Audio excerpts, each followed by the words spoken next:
Allô, allô, allô, allô, allô.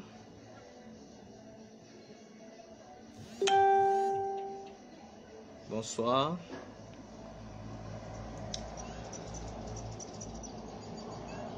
Allô, allô, bonsoir.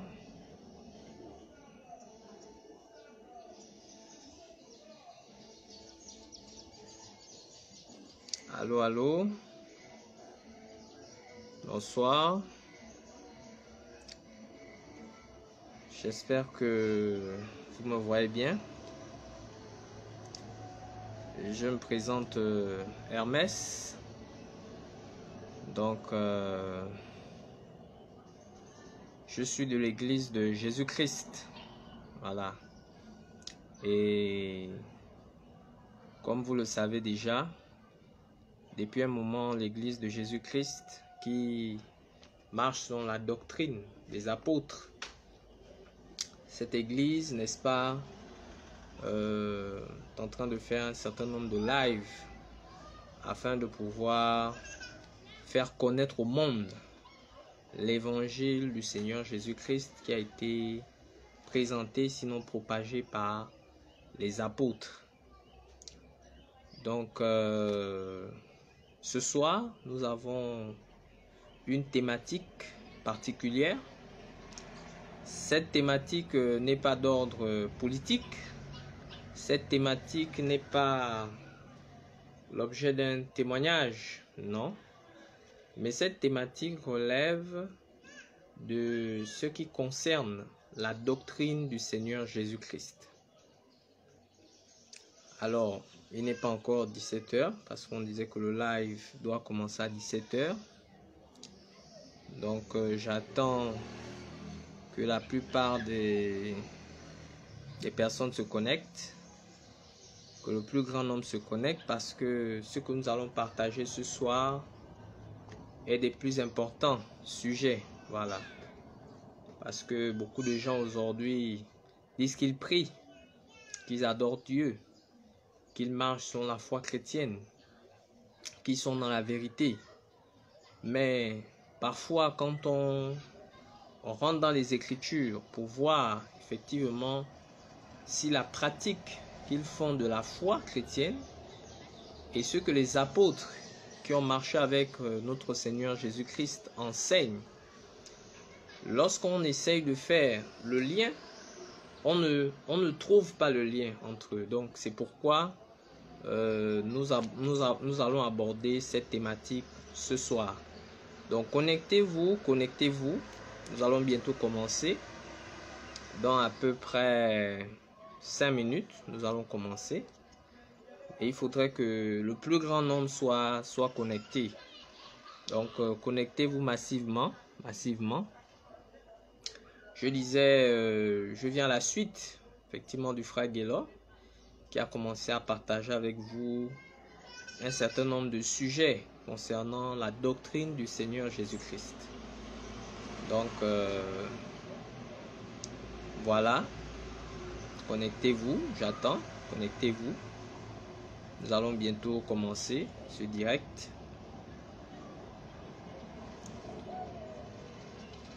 Ok. Connectez-vous.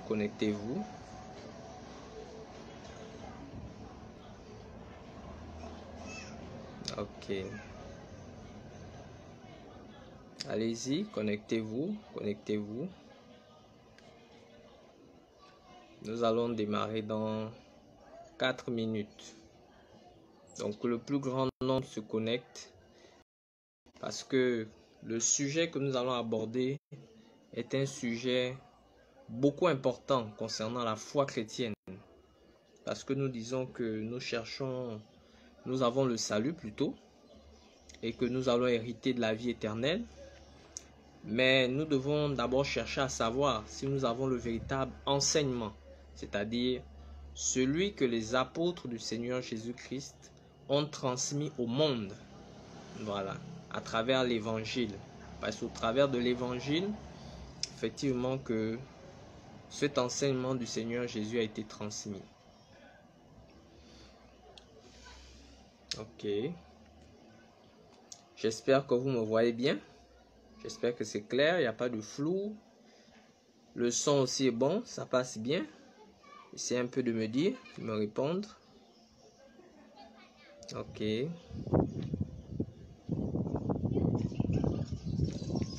Donc vous m'entendez bien, le son passe bien. Ok. Vous ne m'entendez pas? Ça ne passe pas?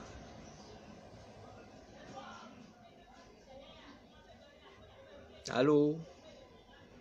Allô? Allô?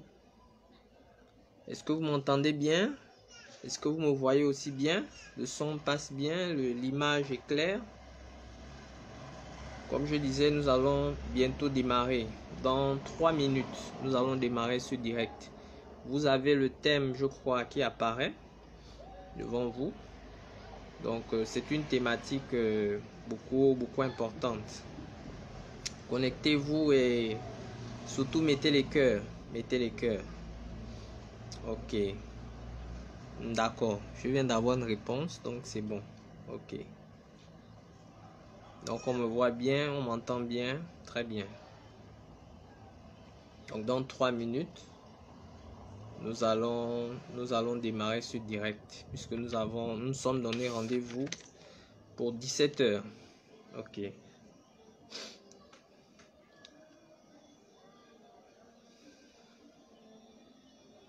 D'accord. Ok. Merci.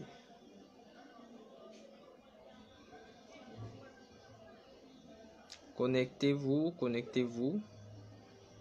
Cette thématique est des plus importantes. Vraiment très importante.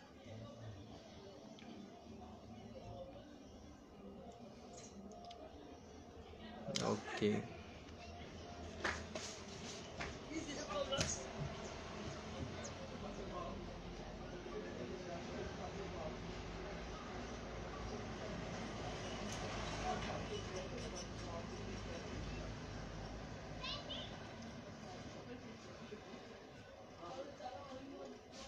Ok, ok, ok.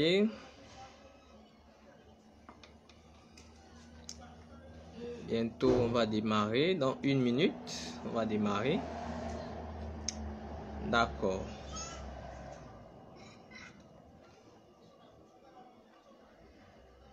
Ok.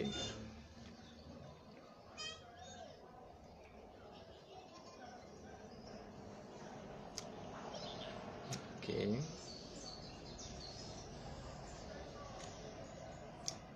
Ok, je crois qu'il est 17 h. 17 h, comme on l'avait prévu. Donc, comme je le disais déjà, nous poursuivons ces lives pour justement faire connaître à tous ceux qui soit l'ignorent, soit ne la connaissent pas de façon parfaite, la doctrine du Seigneur Jésus-Christ enseignée par les apôtres. Ce n'est pas une doctrine, n'est-ce pas, d'un homme, c'est la doctrine que le Seigneur a transmise à ses apôtres. Alors ce soir particulièrement, nous avons un thème, c'est la musique et le chantonnat, pratique chrétienne ou mosaïque. Vous avez commencé à voir avec le frère Gaylor qu'en réalité, dans la Bible, nous avons 4 grandes doctrines. La doctrine de Christ, la doctrine de Moïse, la doctrine des hommes et la doctrine des démons. Or, nous savons que la doctrine par laquelle nous obtenons le salut, c'est la doctrine de Christ. Alors nous nous interrogeons, parce qu'aujourd'hui dans les églises, nous avons effectivement des personnes qui, pour louer Dieu, pour adorer le Seigneur comme ils le disent, ils utilisent des instruments de musique. Nous avons des personnes qui sont établies dans des églises comme étant des chantres, d'accord, d'où vous entendez l'expression chantonnat, qui n'est autre ici que le ministère de chantre. Donc ceux qui exercent effectivement le chant au niveau des assemblées. D'autres appellent ça des chorales, n'est-ce pas? Et ils disent que c'est le modèle, n'est-ce pas, qui a été donné par les Écritures, sinon par le Seigneur, pour pouvoir justement adorer Dieu dans son église, sinon louer Dieu dans son église. Mais ici nous disons, est-ce ici une pratique chrétienne que de louer Dieu avec des instruments de musique? Est-ce une pratique chrétienne que de louer Dieu, n'est-ce pas, en établissant dans l'église du Seigneur Jésus-Christ des chantres? Est-ce que nous l'avons déjà même vu dans les écrits des apôtres, l'établissement des chantres? Donc c'est ce que nous allons essayer de voir ce soir. Est-ce que c'est une pratique chrétienne ou une pratique mosaïque, sinon une pratique de Moïse? D'accord, ok. Donc sans plus tarder, il faut entendre ici par musique toute production qui relève des sons, n'est-ce pas?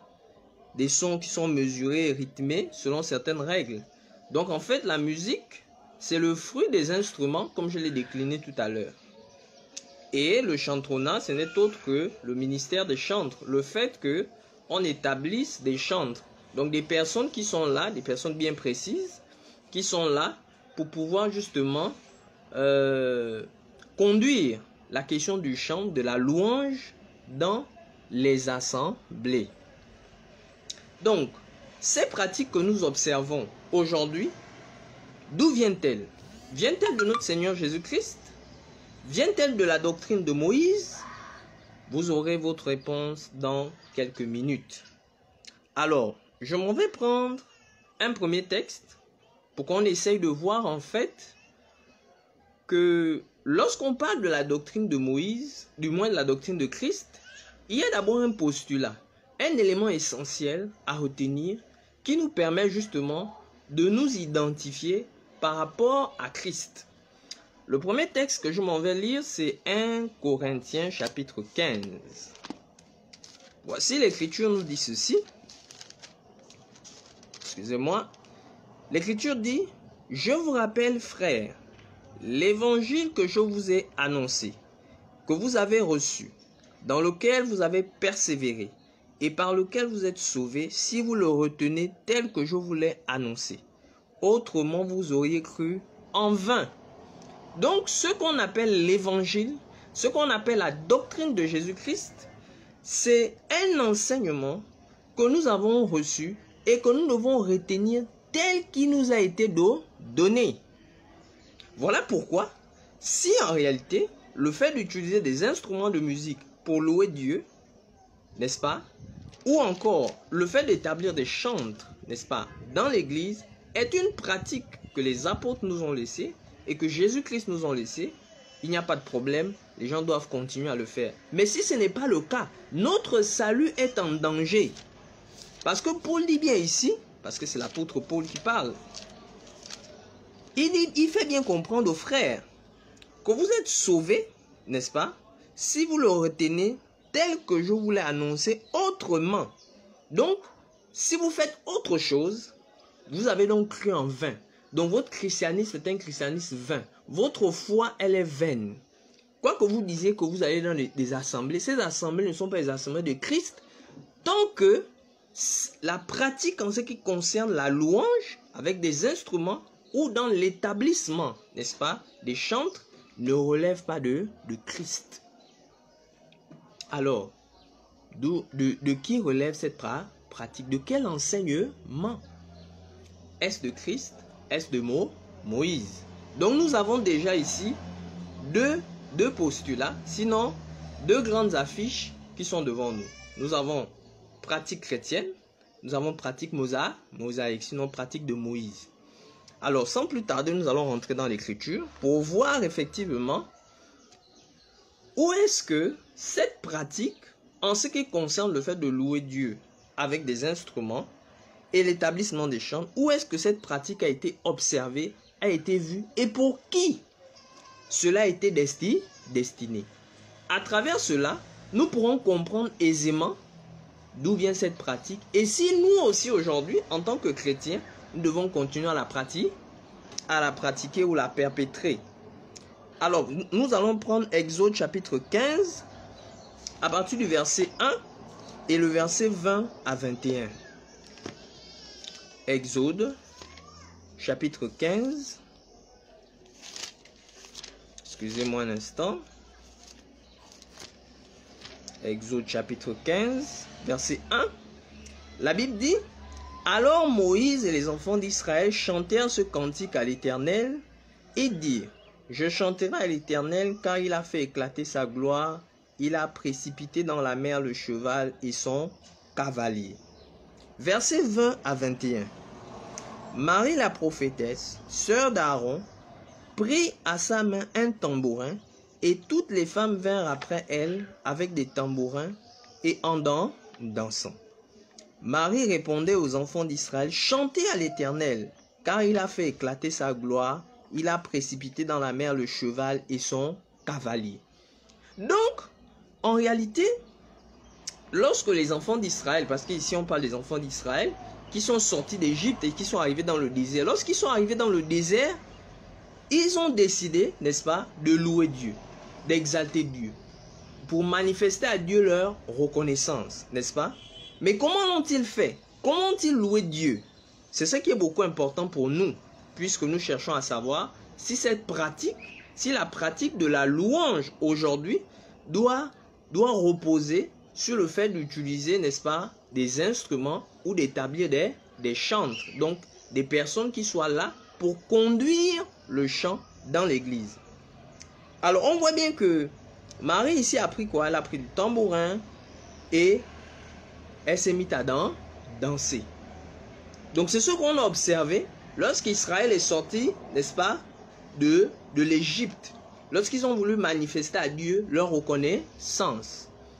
Mais ce qu'ils ont fait va devenir plus tard une pratique, sinon une loi qui relève du Seigneur.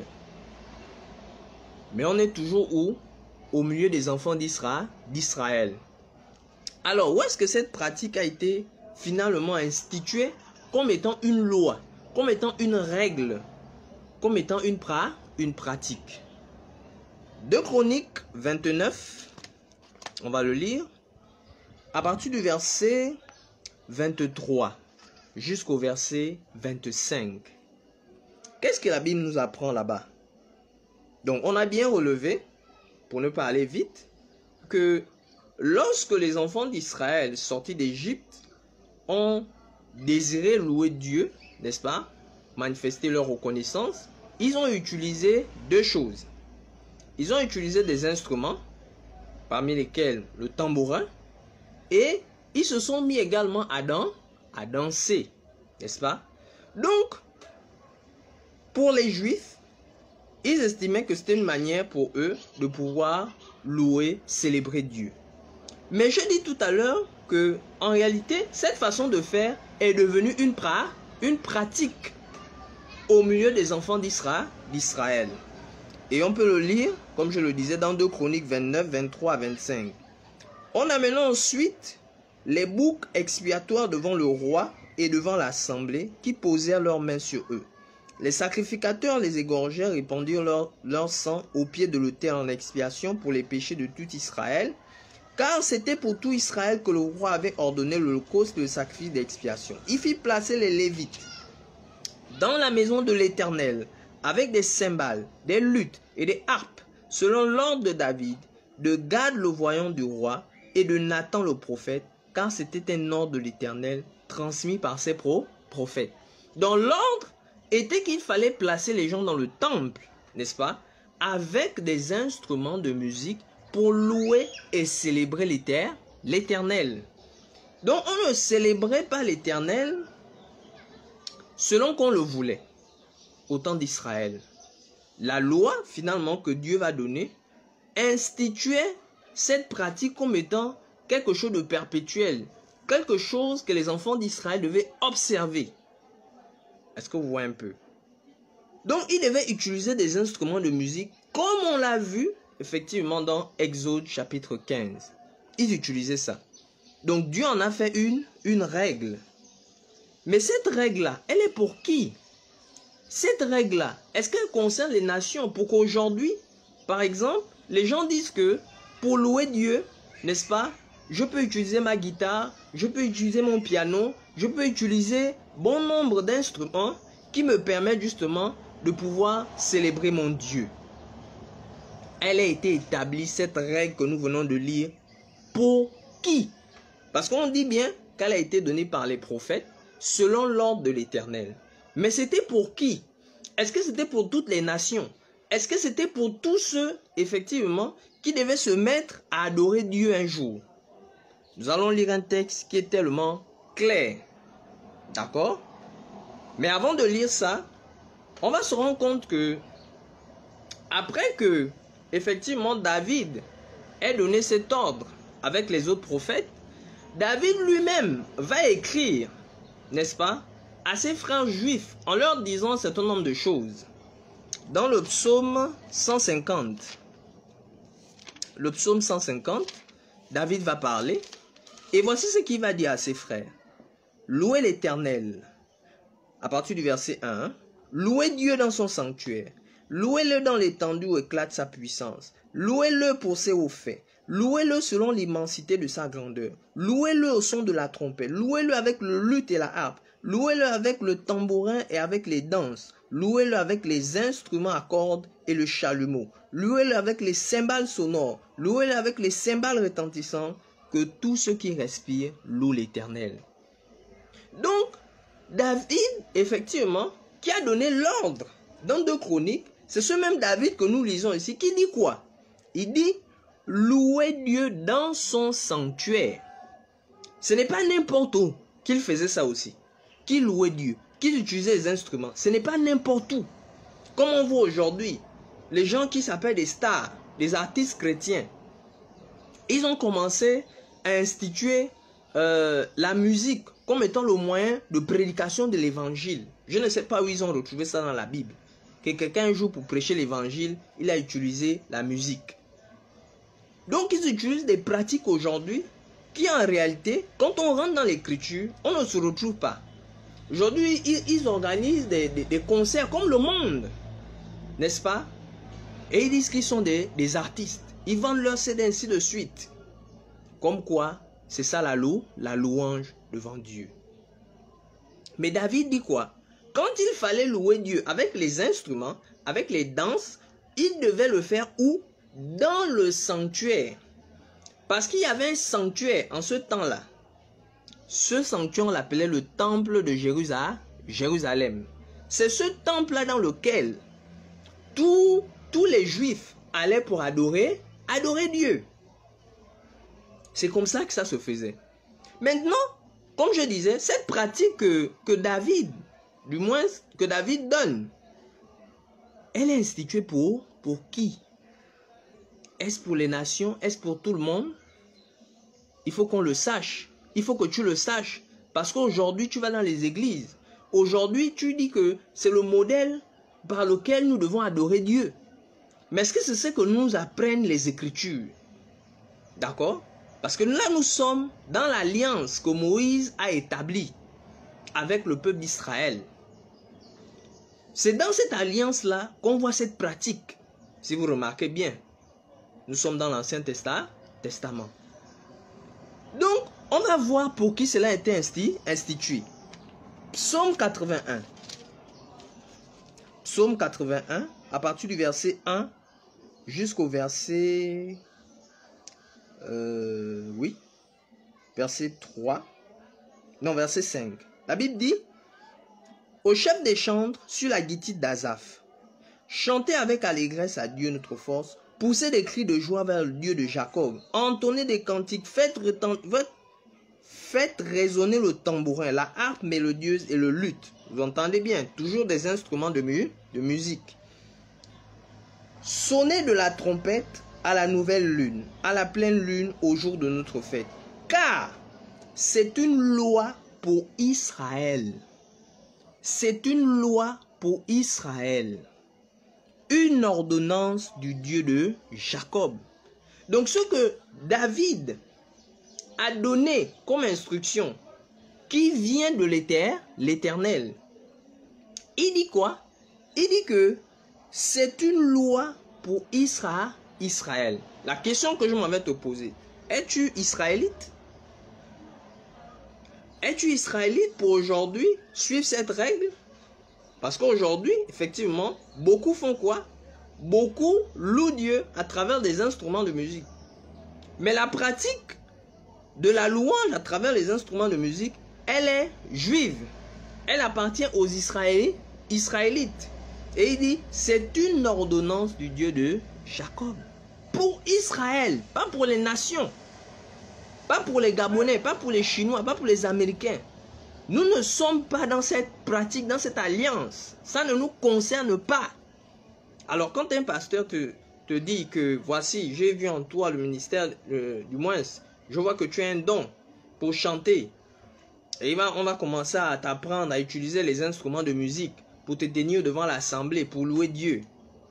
Il faut faire attention. Cette pratique ne relève pas de Christ. Elle n'a pas été instituée pour les chrétiens. Elle a été instituée pour les Israélites. Ça, c'est beaucoup important à relever.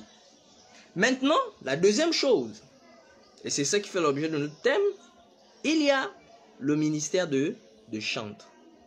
Ce sont les chantres, effectivement, qui exercent le chant à travers l'utilisation des instruments. Alors, qui étaient les chantres? Qui peut se prévaloir être chantre? Selon, n'est-ce pas, les Écritures. Et je vous le rappelle encore, nous sommes là dans l'alliance de Moïse et du peuple d'Israël. Nous ne sommes pas encore arrivés en Christ. Donc nous comprenons déjà que, en réalité, ce qui concerne la musique relève du peuple d'Israël. Ce qui concerne aussi le fait d'établir les chantres, ça relève de qui? On a vu ça où? Est-ce chez Moïse? Est-ce chez Jésus-Christ? Nous allons rapidement aller dans le livre de 1 Chronique 23, n'est-ce pas? 1 Chronique 23. Donc, mes amis, on pratique beaucoup de choses, mais il faut avoir la connaissance pour être délivré du mensonge, pour être délivré des faux prophètes, de tous ceux-là qui veulent instituer des choses dans l'église, mais qui n'ont rien à voir avec l'église. Parce qu'il y a des choses qui n'ont rien à voir avec l'église dans cette Bible.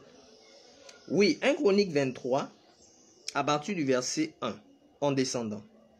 David, âgé et rassasié de jours, établit Salomon son fils, roi sur Israël.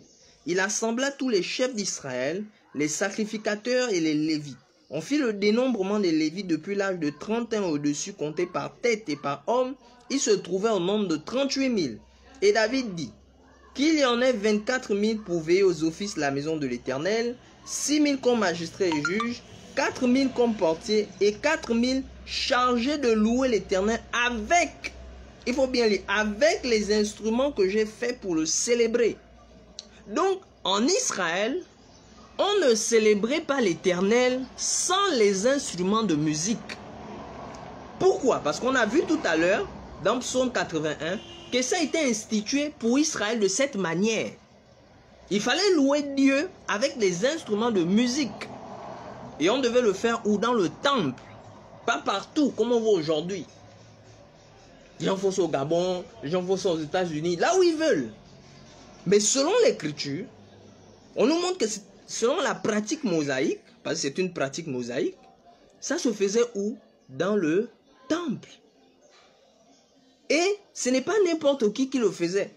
Parce qu'ici dans le texte, on dit bien que David a demandé à ce qu'on fasse le dénombrement de qui? Des Lévites. Pour la petite histoire, vous savez qu'en Israël, n'est-ce pas, il y avait 12 tribus. Ou du moins, il y en a 12 tribus.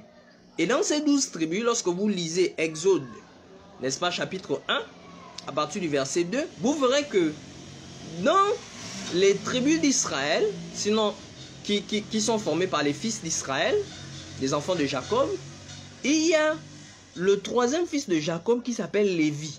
C'est ce Lévi qui a fondé le peuple qu'on appelle les Lévites. Et ce sont ces Lévites qui étaient chargés de louer l'Éternel avec les instruments de musique. Et qui effectivement entraînaient le peuple à danser également pour l'Éternel.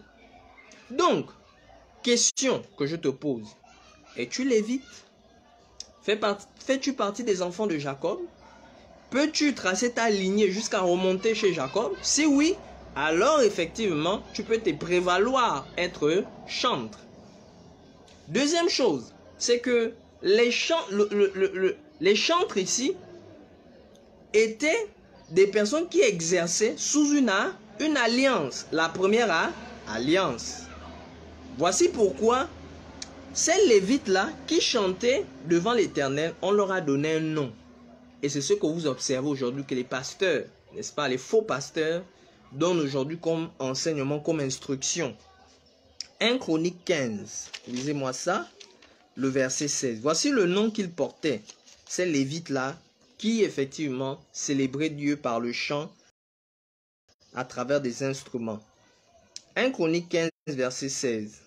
Et David dit au chef des lévites, donc il ne parle pas à n'importe qui, il parle toujours aux lévites, de disposer leurs frères les chantres avec des instruments de musique, des luttes, des harpes, des cymbales, qui devaient faire retentir de sons éclatants, signe de réjouissance. Donc voici ce qui a été institué. Les chantres, ce sont des lévites. Ce n'est pas n'importe qui. Ce ne sont pas des Gabonais. Ce ne sont pas des Fans. Ce ne sont pas des Chinois. Non, ce sont des lévites. Mais toi, quand tu dis que tu es chantre, que le Seigneur t'a appelé dans la musique à être chantre, fais-tu partie, parce que tu dois te poser la question, fais-tu partie, n'est-ce pas, des lévites? Fais-tu partie de la famille de Jacob? Sinon, alors on t'a trompé. Alors tu n'es pas dans la vérité. Alors ce que tu fais est une pratique mosaïque et non chrétienne. Et il faut arrêter. Parce que tu n'auras pas de salut en cela. Voici pourquoi le Seigneur Jésus-Christ, quand il est arrivé, ayant trouvé toutes ces choses, il va faire une déclaration forte dans le livre de Jean, l'évangile de Jean. Et là, on rentre maintenant dans la pratique chrétienne. Peu à peu, on va rentrer dans la pratique chrétienne. Donc, dans Jean chapitre 4,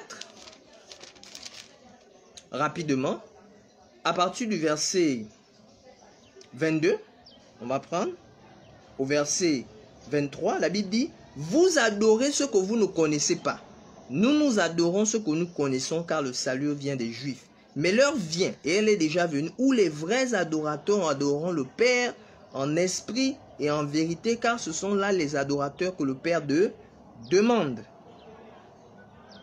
Je vais remonter un peu, verset 21. « Femme, lui dit Jésus, crois-moi, l'heure vient où ce ne sera ni sur cette montagne, ni à Jérusalem que vous adorez le Père. » Donc, Jésus était en train d'annoncer quelque chose, qu'il y a un changement qui va arriver. L'adoration ne se fera plus où? À Jérusalem. Or, à Jérusalem, ça se faisait comment? Comme on vient de le voir. 1. Ça se faisait par les Lévites. 2. Ces Lévites étaient toujours et nécessairement accompagnés des instruments. Voici la pratique qui se faisait à Jérusalem. Mais Jésus dit, ça ne se fera plus comme ça. Quand lui il arrive, quand lui il vient pour établir son alliance, ça ne se fera plus de cette manière. Mais comment ça se fera alors? Comment en Christ on fait alors pour louer Dieu? Comment en Christ, qui sont alors ceux-là qui deviennent les nouveaux adorateurs? C'est beaucoup important. Nous allons lire certains passages très rapidement pour que vous compreniez. Quand Christ arrive, voici ce qui se passe. Puisqu'il dit qu'il y aura un changement, voici ce qui se passe quant au service des Lévites. Parce que ce sont eux qui faisaient ce service-là, qui adoraient Dieu, qui louaient Dieu plutôt avec les instruments. Qu'est-ce qui est arrivé à leur service? Qu'est-ce qui est arrivé à leur ministère? Hébreux, chapitre 7, le verset 11. Voici ce que la Bible dit.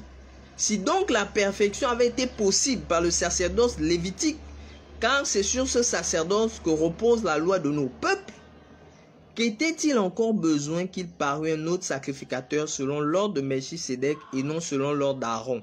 Car le sacerdoce étant changé, nécessairement aussi il y a un changement de loi. Donc, puisque la loi qui avait été donnée au peuple, en ce qui concerne la louange, reposait sur le service des Lévites, cette loi-là, n'est-ce pas, elle aussi elle a changé. À quel moment? lorsque le sacerdoce a été changé, donc le service des Lévites étant changé, la loi aussi que Dieu avait donnée, qui disait qu'il fallait le louer avec les instruments, cette loi-là aussi change, puisque ceux qui font ce service ont été aussi changés. Donc alors aujourd'hui en Christ, pourquoi parle-t-on encore de Lévite? Pourquoi parle-t-on encore de chantre?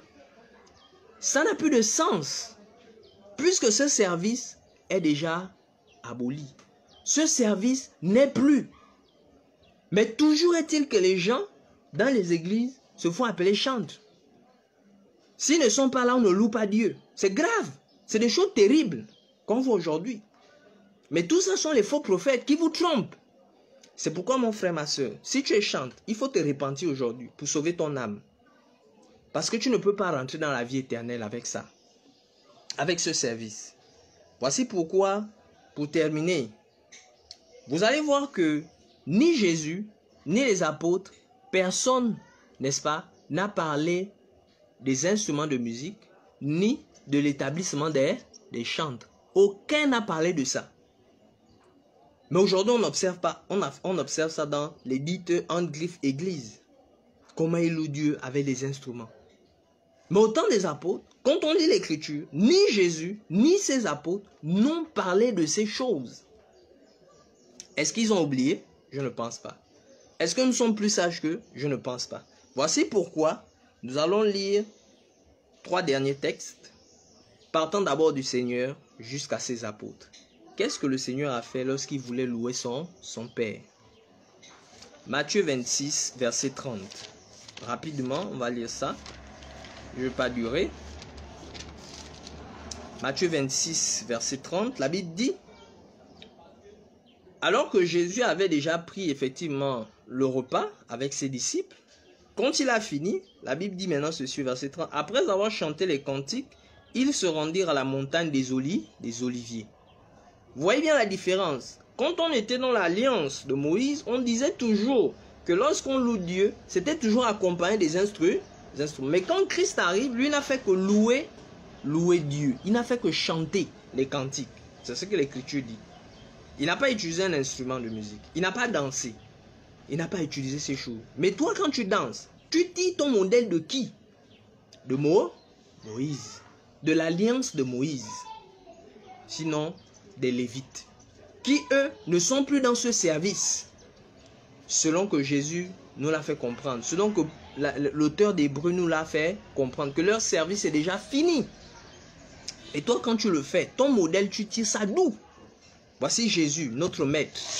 Il n'a jamais utilisé des instruments de musique. Il n'a jamais dansé. Les apôtres également vont nous dire aujourd'hui comment ça se passe en ce qui concerne la louange, en ce qui concerne le fait de célébrer Dieu. 1 Corinthiens 14. Voici ce que Paul dit. 1 Corinthiens 14, 26. Que faire donc, frères, lorsque vous vous assemblez? Les uns ou les autres parmi vous ont-ils un cantique, une instruction, une révélation, une langue, une interprétation? Que tout se fasse pour l'édification. Donc les uns ou les autres, aujourd'hui c'est ça, les uns ou les autres. En Israël, c'était les Lévites uniquement. On choisissait parmi les Lévites. Voici pourquoi aujourd'hui dans les églises, c'est le groupe des chantres qui conduisent. Mais en Christ, ce n'est pas ça. On dit les uns ou les autres parmi vous ont-ils un cantique. Donc c'est tout le monde désormais qui adore Dieu sans instrument. Vous n'avez pas vu instrument ici. Donc cette pratique-là que les gens ont aujourd'hui dans les églises, c'est une pratique diabolique. Parce que même un juif, s'il vient en Christ, il ne peut plus faire ça. Ce n'est pas parce qu'il est juif, non. Mais c'est à cause de l'alliance dans laquelle il est rentré. Voici pourquoi, pour terminer, quand on dit qu'il chantait les cantiques, effectivement, j'ai dit qu'il n'utilisait pas des instruments. Mais il y a quelque chose dont nous nous servons aujourd'hui uniquement pour louer Dieu, pour célébrer Dieu. Et c'est ce que l'auteur d'Hébreux nous dit dans Hébreux 13, le verset 15. On va finir par là. Hébreux 13, 15. Il dit, par lui, offrons sans cesse à Dieu un sacrifice de louange, c'est-à-dire le fruit des lèvres qui confessent son nom. Par lui, offrons sans cesse à Dieu un sacrifice de louange, c'est-à-dire le fruit des lèvres qui confessent son nom. Donc le sacrifice de louange, la louange aujourd'hui, consiste simplement à ouvrir nos bouches et de chanter à Dieu. Voici ce qui nous a été laissé comme instruction. Voici ce qui nous a été laissé comme enseignement. Mais toi, ce que tu pratiques aujourd'hui, qui est chez Moïse, penses-tu avoir le salut par cela? Penses-tu que tu auras la vie éternelle par cela? Il faut te repentir. Sinon, tu n'auras pas la vie éternelle. C'est ce que j'avais à vous dire ce soir. Qu'en réalité, la musique, la pratique de la musique et l'établissement des chants aujourd'hui relève de quoi? De la pratique de Moïse et non de celle de Christ. Parce que Christ nous a montré comment on loue son Père. On loue son Père simplement en chantant. Voici pourquoi, pour prendre un dernier texte, pour vous aider encore, je vais lire simplement Colossiens 3, le verset 16. Qu'est-ce que la Bible dit? Que la parole de Christ habite parmi vous abondamment. Instruisez-vous, exhortez-vous les uns les autres en toute sagesse, par des psaumes, par des hymnes, par des cantiques spirituels, chantant à Dieu dans vos cœurs sous l'inspiration de la grâce. Ils n'ont jamais dit utiliser d'instruments de musique, danser, jamais, parce que ça ne relève pas du culte chrétien. Ça, c'est le culte de Moïse. Or, vous avez vu avec le frère Gaylord que, en réalité, la doctrine qui nous sauve aujourd'hui, ce n'est pas la doctrine de Moïse, c'est la doctrine de Jésus-Christ. Alors, choisis de qui tu veux être. Est-ce de Christ? Est-ce de Moïse? Voici ce qui est important à dire. Le reste, nous pouvons développer si vous avez des questions, des préoccupations, des points d'ombre sur tout ce qui a été dit. On pourra vous aider. Mais tous ceux qui veulent être sauvés, qu'ils sachent que si aujourd'hui ils sont chantent, qu'ils sachent que si aujourd'hui ils sont dans des églises où on établit des chantes, où on loue Dieu avec des instruments, ils iront en enfer. Ils iront en enfer. Ils ne connaîtront jamais la vie éternelle. Ils ne la connaîtront jamais. Voici pourquoi, mes amis, vous qui êtes à travers le monde, il faut vous repentir. Il faut venir vers la vérité, vers la doctrine du Seigneur Jésus-Christ. Donc, voici un peu ce que j'avais effectivement à vous dire ce soir. J'espère que vous avez été édifiés. J'espère que les points d'ombre ont été élucidés. Et j'espère que ce direct vous aidera beaucoup pour vous amener à connaître l'enseignement du Seigneur Jésus-Christ qui se démarque, qui se différencie de la doctrine de Moïse. Merci beaucoup.